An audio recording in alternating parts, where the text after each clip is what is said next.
So I'm usually not the guy that actually bashes Activision or anything like that for their changes in Call of Duty. I've been a hardcore fan for years, but this beta, the Modern Warfare 2 beta, is probably actually one of the most disappointing feedbacks in a long time.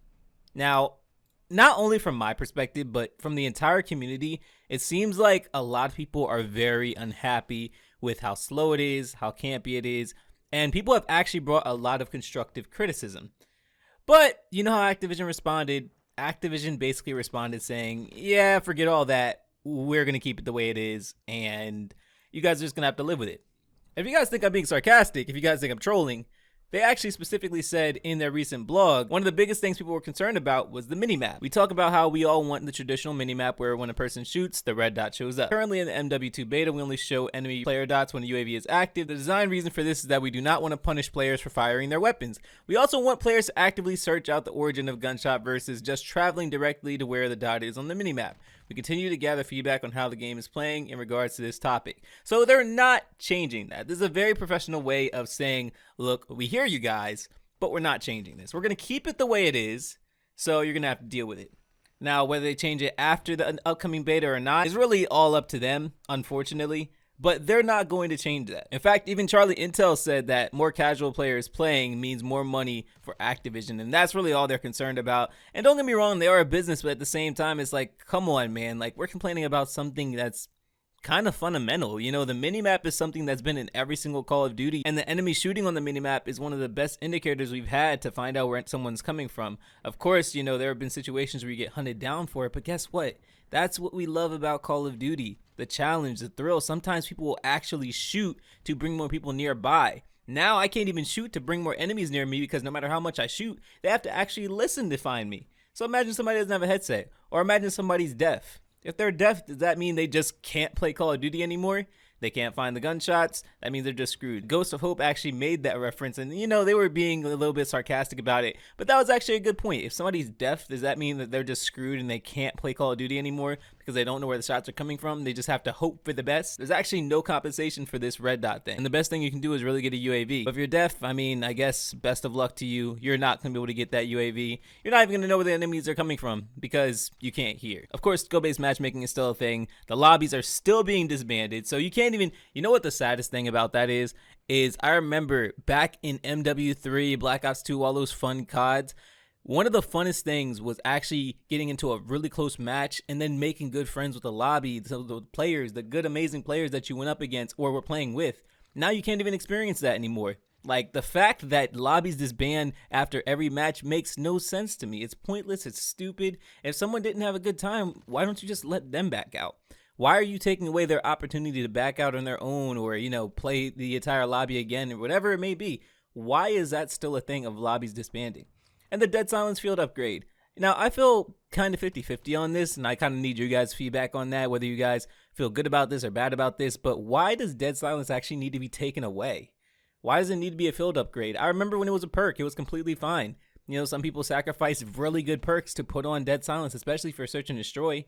Now in Search and Destroy, you have to basically crawl around corners or you're going to get sound hoard. And I don't think people really want that. At this point, it's extremely clear that Activision and Infinity Ward are catering to extreme casual players. But at the same time, you have to remember that your core fan base are the reason that you are where you are now. And you have to really think about if the trade-off is really worth it. Because if those new players don't even stick around, what are you guys going to have in the end? And you also got to think about this. How long do you think those casual players are going to be casual players? At one point, we were all casual players, and then we became hardcore fans. Now you're not even going to pay attention to hardcore fans. What do you think is going to happen when those casual players become the hardcore fans? It's just going to be a never-ending cycle. But I guess if you're making a buck, then that's all that matters. I think that's what Activision is starting to become nowadays, and it's really heartbreaking. But I just want to know what your feedback on that is. I don't really make videos like this just because, like I said, I love Call of Duty. I especially don't do this because I love some of these people at Activision, but it's just kind of sad the lack of respect this community is getting. All we ask are simple things like a red dot on a minimap, Dead Silence as a perk, and just a couple other things like that. Even a lobby not disbanded, like how bad does that hurt somebody for a lobby to not disband? I don't know what the issue of that is, but you guys gotta let me know. Also, if we're being really honest, this beta was probably one of the slowest betas ever. Like, of course, this was only week 1, and, you know, not everyone even had the opportunity to play this game, but You had to play as slow as possible, and it wasn't even just from people learning the map. It's because the TTK is so slow. This is quite literally the fastest TTK in the world. Now, I may not have cleared that up the first time I said it, but this TTK is faster than Vanguard TTK. So if you guys have played Warzone and noted how fast the Vanguard weapons slay in Warzone, these weapons in Modern Warfare 2 kill faster than that. So it's insane to think that someone's going to actually rush around the map feeling confident, especially with skill-based matchmaking. People are using the strongest weapons like the M4 or the MP5, camping in corners, waiting for somebody to hop around that corner just for to blast them in literally 100 milliseconds. Like, that is insane. I watched a clip and someone died in 10 frames. Imagine playing 60 frames or 120 frames and you die in a 10th of your frame or a 6th of your frame. Like, no, in fact, if we're being technical, a 12th of your frame or a 6th of your frame, and that's when you die. Like, that is insane. I don't mess with that in the slightest bit. I feel like the TTK needs to be a little bit higher, but at the same time, I mean, the only thing I can really give them saving grace on is the advanced UAV isn't here yet, but I feel like this is heavily promoting camping. This makes me believe that Modern Warfare 2 is going to be a very campy-based game, and that's not just my feedback. That's everyone's feedback. A lot of creators are saying how it's a very campy game, and skill-based matchmaking, of course, is going to make things a lot harder, and it's just going to make people do the VPNs all over again, bot lobbies all over again, all that stuff. And if you don't really want that, then you got to make a game where it's actually fun and rewarding to move around, and you got to lighten up on the skill-based matchmaking. Like, honestly, lighten up just a little bit. I've noticed that in my search and destroy matches, in my domination lobbies, I actually get the bad players on my team because they're expecting me to carry to the promised land. And stuff like that actually gets infuriating. What do you think is going to happen when these newbie players get better and now they have to carry their players and they run into people that are twice as good as them because they never really had to play any competition or something along those lines? They're just not going to play anymore. They're just going to quit. A lot of this stuff is really irritating, and I just wanted to know what you guys feel about this.